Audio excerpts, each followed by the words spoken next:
না না না, এসব হতে দেওয়া চলবে না। না মানে কি? না মানে নো, এটাও জানিস না অনশিক্ষিত ক্যালটাবুলাস। আরে দূর, জানি তো, কিন্তু তুমি কি জন্য না না করছো সেটা বলবে তো। এই যে গলতপুরের তান্ত্রিক রোগ ঢুকে পড়েছে, যখন তখন যার তার পেট ছাড়ছে, এসব হতে দেওয়া চলবে না। তান্ত্রিক রোগ? আরে দূর, রোগটার নাম আন্তিক রোগ, তান্ত্রিক না। পেট খারাপ, বমি হচ্ছে সবার, বলেই ডাক্তার বলেছে জল থেকে নাকি এই রোগ ছড়াচ্ছে। কোন জল, পুকুর না নদীর? আরে দূর, খাবার জল। তাহলে জল না খেলেই হয়। জল ছাড়া মানুষ বাঁচবে কেমন করে? কেন, চা খেয়ে? তার মানে তুমি এখন চা খেতে যাবে নড়ার দোকানে, তাই না গুলটে মামা? ইয়েস, কটা বাজে খেয়াল আছে? সকালের চাটা কি দুপুরের ব্রেক লুঞ্চের সঙ্গে খাবি? চল দেখে, কামান কামান। গুলটে মামা। বোঝো ঠেলা, মেন লাইন থেকে কিভাবে কোড লাইনে ঢুকে গেল। চল রে। গুলটে মামা। বলছি গুলটে মামা, কটা দিন চা খাওয়াটা একটু বন্ধ রাখলে হয় না? কেন, চা খেলে তোর কি অম্বুল হচ্ছে নাকি? না, মানে যদি আন্তরিক হয়। হোয়াট? এই পাঁচু, তুই যে বললি জল খেলে তান্ত্রিক, ইয়ে মানে আন্তরিক হচ্ছে। আরে চাটা কি দিয়ে বানায় বলো তো? নড়াদার দোকানের বালতির জলে যদি আন্তিক রোগের বীজাণু থাকে? আন্তরিকের জীবাণু নড়ার বালতির জলের পর্যন্ত মিশে গেছে। আরে জীবাণু না, জীবাণু না, জীবাণু জীবাণু। বালতিটা বলাই ডাক্তারকে দিয়ে চেক করাতে হবে, বুঝেছিস? তারপর নড়াকে বলতে হবে চা বানাতে। শুনলাম নদে পাড়া, আতা পাড়া, আলু পোতা, এই সব জায়গায় আন্তরিকে কয়েকজন করে লোক মারা গেছে। আমার কেমন কেমন যেন একটা অম্বুল অম্বুল লাগছে। না, আমি এখন চা খাবো না, চল। ভয় পেয়ে গেছে। কি হচ্ছে? পাঁচু, ঘটনাকে মুখ শান্তি করতে বল। আমাকে আন্তরিকের ভয় দেখাচ্ছে। তাহলে এখন কি আমরা নরদার দোকানের দিকে যাবো গুলটে মামা? না থাক, এই পরে যাব। চল দেখি বুলটির বাড়ি থেকে একটু ঘুরে আসি। কেন বুলটি দিদের বাড়িতে কেন? সব কি বলছিস? পাড়ায় আন্তরিক ঢুকে গেছে, লোকজন হাসপাতালে ভর্তি হচ্ছে। এমন বিপদে বুলটির পেছনে কে দাঁড়াবে বল? তুমি। তাহলে চল, কামান কামান। তুমি পেছনে দাঁড়ালে আমরা কোথায় দাঁড়াবো গুলটে মামা? সাইডে নাকি? এটা তো সত্যিই চিন্তার বিষয়।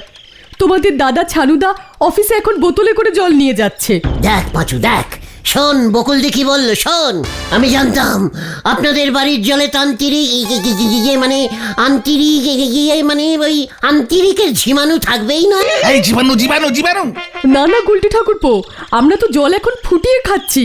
3 বার করে ফুটিয়ে তারপর ওষুধ দিয়ে সেই জল তোমাদের দাদাকে দিচ্ছি, আমরা খাচ্ছি। দেখেছিস দেখেছিস, আমি বললাম না, ভালো করে 3 বার জল ফুটিয়ে তার মধ্যে চা পাতা দিয়ে ভালো করে সেদ্ধ করে তার মধ্যে দুধ চিনি মিশিয়ে খেলে একদম কোনোভাবেই আন্তরিক হবেই না।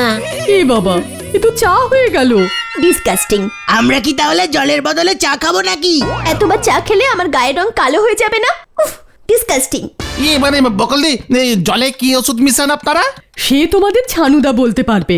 তবে জানো তো, ওষুধটা দিলে না জলের স্বাদটাই কেমন নষ্ট হয়ে যায়। আচ্ছা, তোমাদের এই গলতপুরে কোনো কবিরাজ নেই?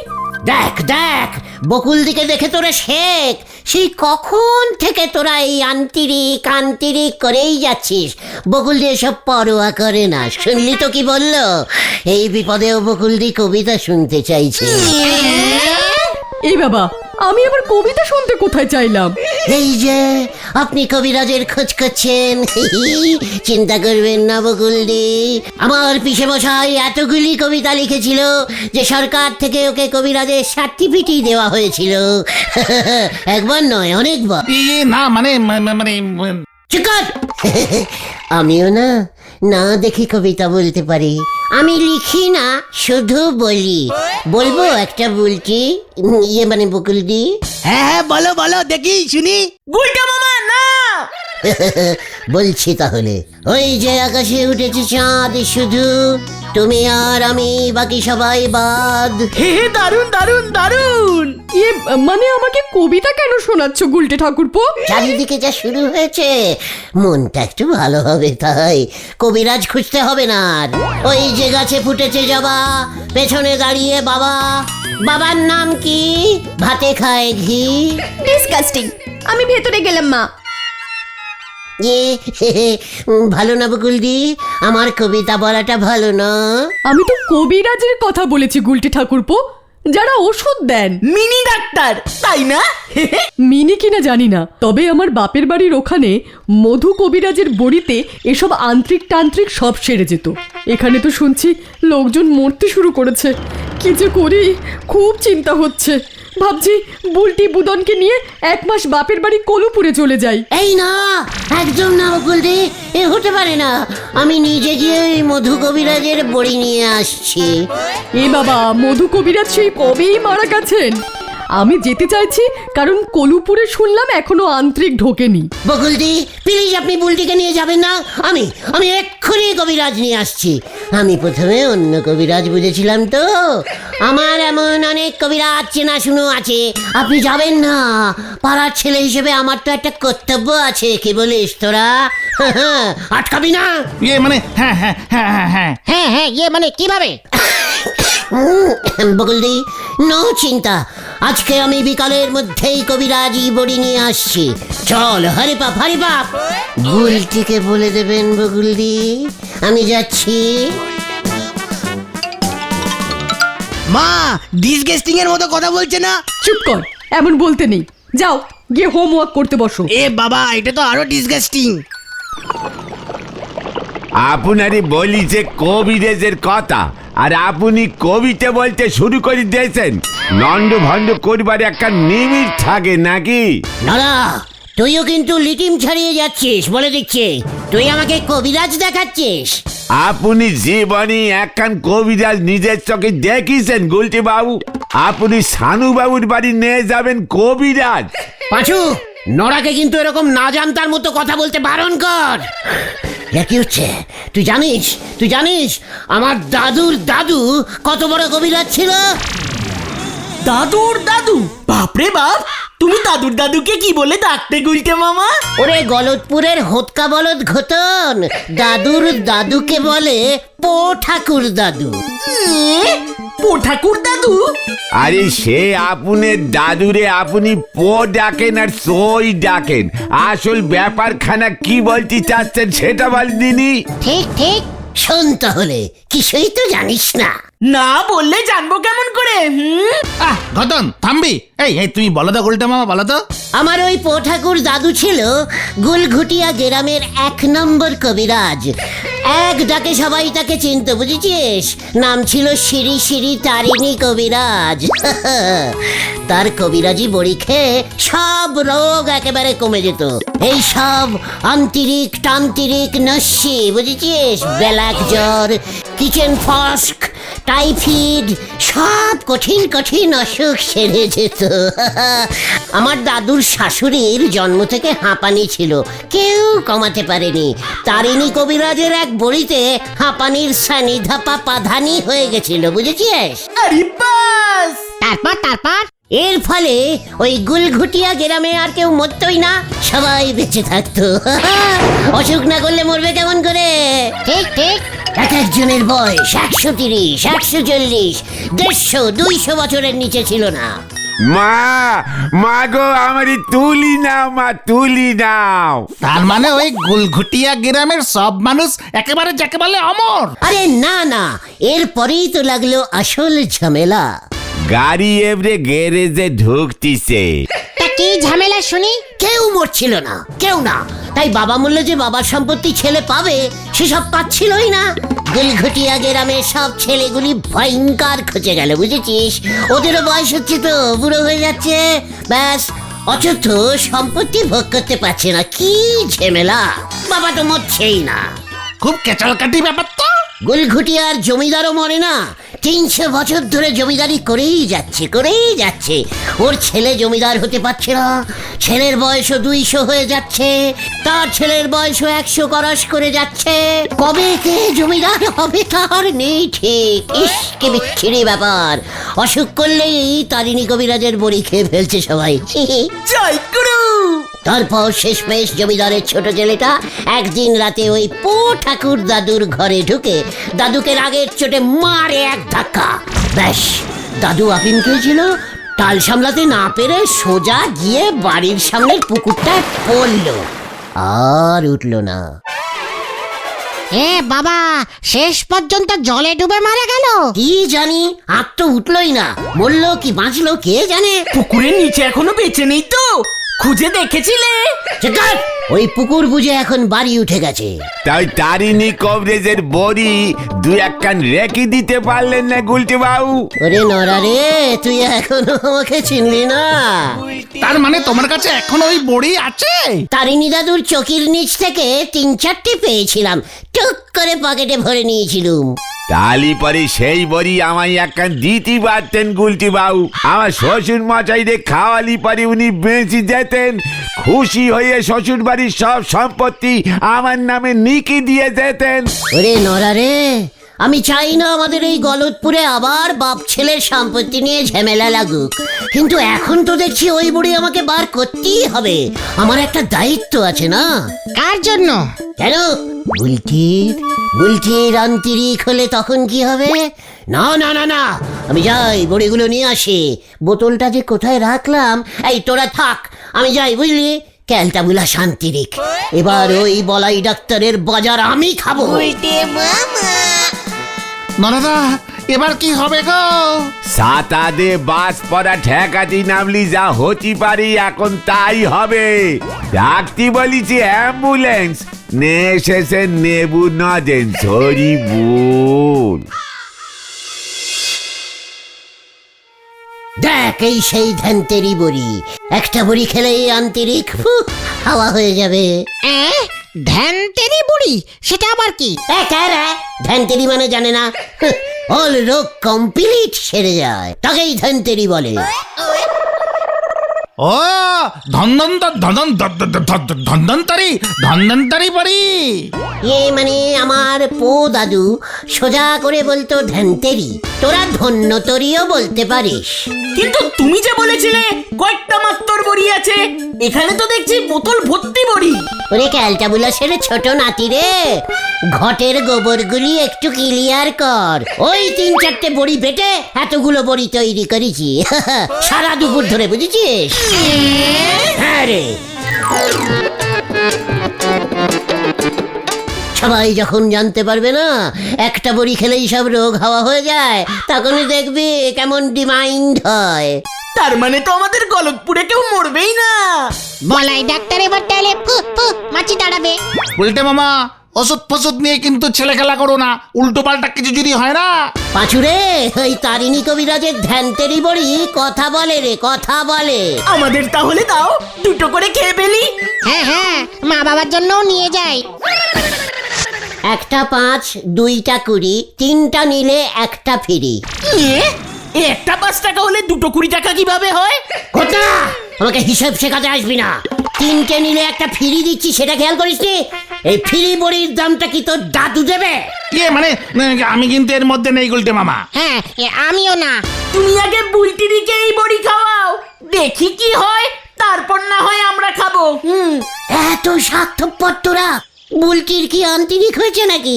আগে যাদের হয়েছে তাদেরই খাওয়াতে হবে, তাদের আগে খাওয়াই। চল, প্রচার শুরু করতে হবে। ও গুলটে মামা, শোনো না, ব্যাপারটা কিন্তু ভালো হচ্ছে না। চিকট, একটা রিস্কা আর মাইক জোগাড় কর, টাকার চিন্তা করবি না। লিডাস অডাস, কামান কামান। হিন্দি, এবার কি হবে রে? জানি না। এ তো সত্যি চিন্তার বিষয় হয়ে দাঁড়ালো পাঁচু ভাইপো। গুলটে মামা কিছুতেই কিছু শুনলো না, জোর করে ঘটনকে নিয়ে চলে গেল।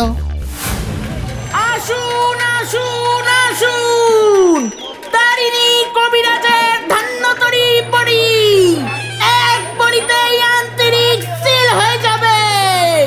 আসুন আসুন আসুন। ব্যাক জ্বর ফস্ক সব রোগ বল। হ্যাঁ, শুধু আন্তরিক না, সব রোগ। জীবনে আপনি আর মরবেনই না, 300 বছর বাঁচবেন। হ্যাঁ, বাবার বয়স 500 হবে, ছেলের বয়স 400। বল বল।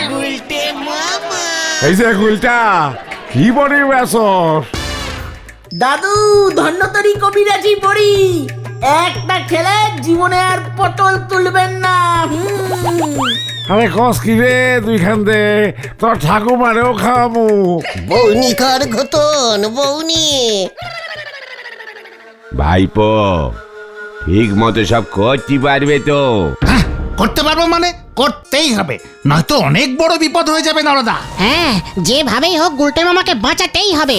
ঠিক বলেছ, এমন বুদ্ধি ছাড়া নন্দ ভণ্ড নোক ভগবান এক পিস তৈরি করে পাঠাইছে। যেমন বললুম ঠিক তেমনই হওয়া চাই। উল্টে বাবুদের তো চিনি, মনে হয় এই ওষুধেই কাজ হবে। এই আমারে 10টা বড়ি দে, আন্তরিক যেভাবে বাড়ছে চারিদিকে। আমায় 20 খান রে, 1000 বছর বাঁচো। আরে আমার পুরো বোতলটা দে। দাম বাড়িয়ে দে ঘতন, দাম বাড়িয়ে দে। একটা গুল্লি 20 টাকা, দুটোর দাম 50 টাকা, 3টে হলে 500 টাকা। জীবনে আর মরবেন না। বুলটির জন্য কয়টা রাখবো গুলটে মামা?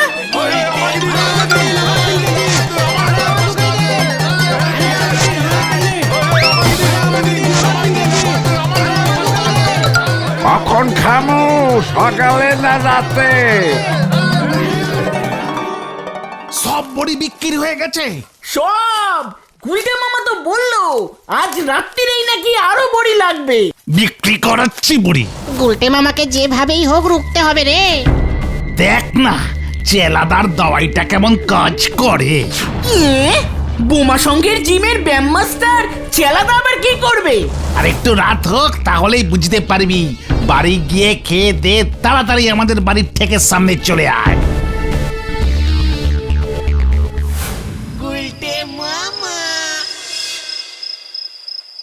যেভাবেই হোক পিসিমাকে ম্যানেজ করতেই হবে, এই সুযোগ হাতছাড়া করা যাবে না কিছুতেই।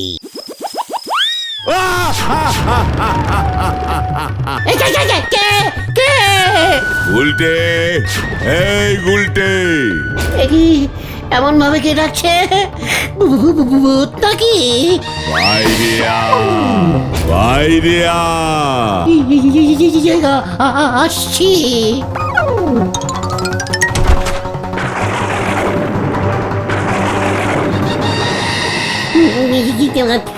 আপনি কে? আমি জমদূত, জম রাজা আমাকে পাঠিয়েছে। আমি এখন জমের বাড়ি যাব না গো। ও বাবা, ও বাবা।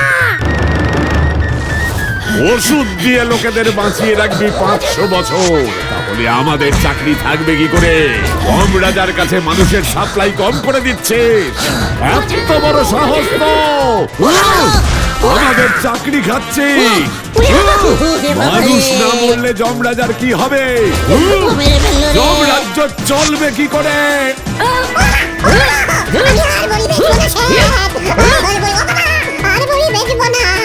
যমরাজার দুধকে ষাঁড় বলা।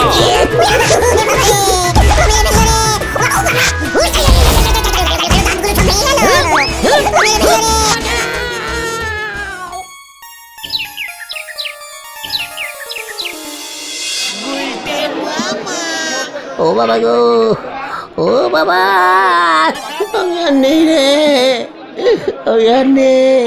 চেলাদাকে তো শুধু ভয় দেখাতে বলেছিলাম। এমন করে কেলিয়ে মানে ঘুষি মেরে তোমার মুখটা পুরো থেবড়ে দিয়েছে গো। ওদিকে আরো বড় ক্যাচাল হয়েছে। তুমি ধন্যতরী বড়ি বলে পিসিমার ডালের বড়ি ভেজে চালিয়ে দিয়েছো না? হ্যাঁ রে, যাতে কাউর ক্ষতি না হয়। তাতে কি হলো? আন্টিদিকের পেশেন্টরা আসল ওষুধ না খেয়ে তোমার ডালের বড়ি খেয়েছে। ওদের আন্তরিক আরো বেড়ে গেছে। ওরে বাবা রে, ও বাবা! ভাগ্যি শ্যালা বাবু ওর বিয়ামের মোটা মোটা হাত দিয়ে ঘুষি মেরে আপনার বদন বিগড়ে দিয়েছে। হাসপাতালে ঢুকে গিয়ে রোগকে হয়েছে, নয়তো বাইরে লোকজন যা খেপি রয়েছে, হাসপাতাল থেকে বের হলি পরে পুরো বডি বিগড়ে দেবে। ভাগ্যিস তুমি এই বুদ্ধিটা দিয়েছিলে নরাদা। পাবলিকের ধোলাই খাওয়ার থেকে স্যালার ধোলাই খাওয়া অনেক ভালো। রোগ শোক নিয়ে এমন গন্ডগোলের কাজ কেউ করে? তুমি চেলাদাকে ষাঁড় বলতে গেলে কেন? এর জন্যই তো চেলাদা খচে গিয়ে তোমার মুখে ঘুষি ঝেড়ে দিয়েছে। ওরে বাবা রে, আমি আর কবিরাজি বড়ি বেচবো না রে। তাহলে তুমি কি বেচবে গুলটে মামা? হরি মটর। গুলটে মামা